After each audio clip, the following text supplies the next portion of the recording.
Hey guys, for years Canon and Sony have rightly dominated the video conversation, but the Nikon Z system has matured into a serious ecosystem for filmmakers, and now the latest camera and firmware releases, Nikon are clearly stepping directly into cinema territory. Let's start talking about the Z6III. It's the hybrid workhorse.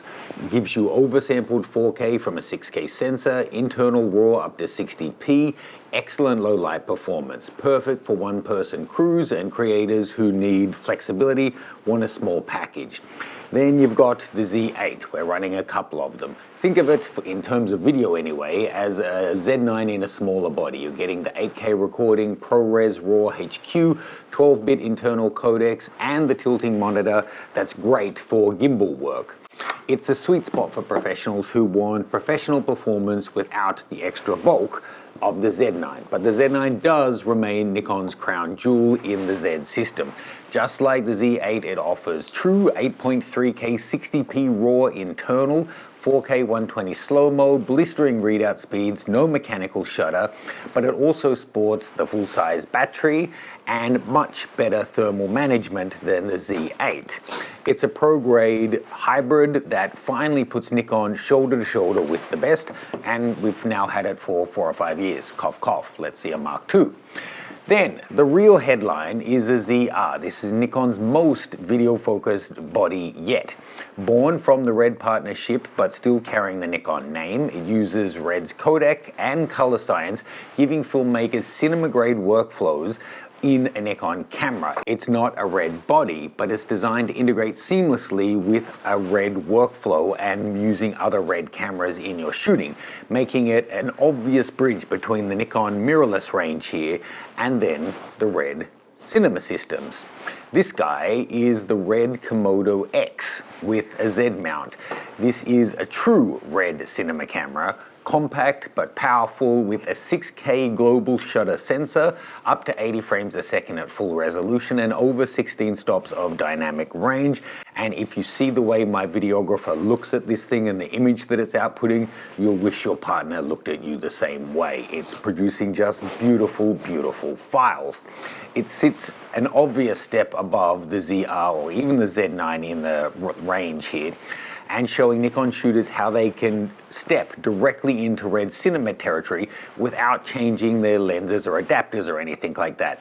And note, there's cameras above this guy in the RED system too. There's 8K 60p global shutter systems in a bunch of different body configurations, going up to like $50,000.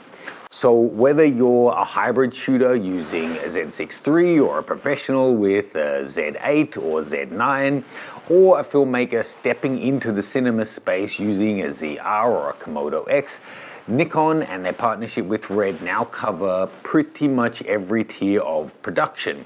Canon and Sony finally have some real competition. I mean, seriously, a 6K global shutter sensor cinema camera for $7,000.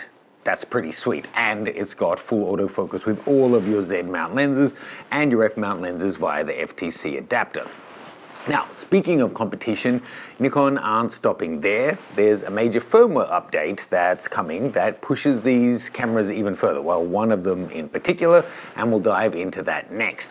If you're a Nikon Z shooter, check out my expert setup guide. It's my most popular course on any of my sites, and it runs you through the entire Z range, showing you how to get the most out of them, how to set them up, what all the different features, quirks, buttons are on them to get the best out of them for your style of shooting. Whilst this video is about videography, that guide is more aimed at photography, but we do go through the full video side of things as well. I also have guides for Sony Alpha, the Hasselblad system, and Fuji GFX. You can see details on those below. So as we make a little bit of space here for the star of today's video, this guy, The Nikon Z R has just gotten a new firmware. It's updated to firmware version 1.10. It's live right now and we got it about a week early. We've been testing it out. It does have some great updates for filmmakers, and I've already updated the expert setup guide to cover this new firmware, how to do the update and what it offers you in a bit more detail. In this video, I want to run you through top line what the major updates are so you can decide if it's going to work for you. Note, this is not a photographer's upgrade, but then this is not a photographer's camera either. So they're adding support for a wired timecode input via the 3.5 microphone jack. So that's great, and great timing because we just invested in the Atomos Bluetooth one. But essentially what this means, rather than having to use Bluetooth, you're going to be able to plug your timecode device in and it will then take the sync off the timecode, but you can then disconnect it and the timecode will keep running. So potentially that's more accurate than using Bluetooth, but I have to say we've been running this across the different Z bodies for a couple of months now and it works just perfectly. You're also now getting continuous video recording in this guy. Just before I tell you the top line, do you remember when these kind of cameras were limited to 30 minutes? I think when some of the cameras first came out, they just had like a 4-minute recording limit. And these guys have all had like a 125-minute limit on most of the modes since then. Well, with this latest update, you're going to be recorded up to 360 minutes, so 6 hours. But note, as always, these things come with some caveats. It's only in certain modes. Not every single shooting mode is giving you that option. For some of them, you're also going to need to enable the high temperature cutout because it's just going to get too hot if you leave it on standard. And you're going to need big cards because even with a clean 1 terabyte card in here, if we're recording at the full resolution of the camera in 10-bit, you don't quite fit 6 hours on the card, more than a terabyte. But you get 5 hours something, and if we switch to shooting just 4K, then you're getting that full 6 hours there. We have run a test on it to see how that does. Wasted a full terabyte of recording data, but you can see we're going through there with no issues. It's also giving you the option to record the R3D NE video file type in auto shooting mode. I don't know how many people are going to be wanting to use such an advanced codec whilst running in auto mode, but before version 1.00 didn't allow you to select that codec when you were in auto mode. Now it will let you. I think it's more that the camera comes when you first buy one and turn it on in auto shooting mode, so some people are wondering why it's grayed out. That's probably why they've made that change. Also, a highlight clipping line is going to be displayed on the waveform monitor when you're recording R3D NE videos. It's also giving you the option to leave the power on lamp on, so lit up, even once the monitor has been closed, so that you know what the camera is doing. Again, I don't have situations where I can see that that would be too helpful, but it must be something that's been requested by videographers.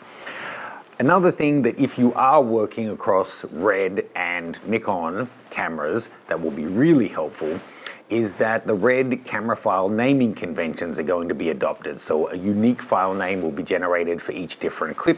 Rather than just being numeric, they have kind of a code in there so that you can keep track of what each different file is, and they're unique.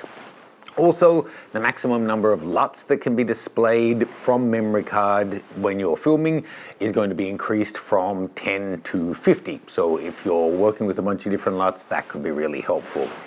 That's the top line. So it's not groundbreaking, but the 6-hour recording is definitely going to be helpful for some people who are, say, recording concerts or that kind of thing, or really long form interviews. The wired timecode, I'm sure, is going to help some people. And, you know, it's a version 1.1. This isn't version 2.0 or something. It's not meant to, they're not advertising it as being a huge groundbreaking thing. But you can see it is moving more and more into that unfettered, taking the chains off, filmmaker mode that pushes it more closely over here with the RED cameras and leaving some of these other guys behind. I will say though, And we've got these in to do a video about some projects we've got going on that are going to hopefully really benefit from this higher end camera. But we still personally prefer using the Z8 and Z9 for our video work over the ZR. I was really hoping this update would improve the autofocus capability.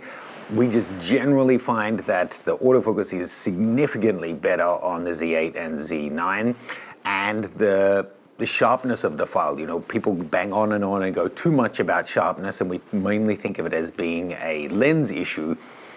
But shooting the Z8 and Z9, you can get your angles to perfectly match. With the ZR, it always just feels a little bit soft, and it loses the subject when you're in a tracking focus mode far more often than these cameras.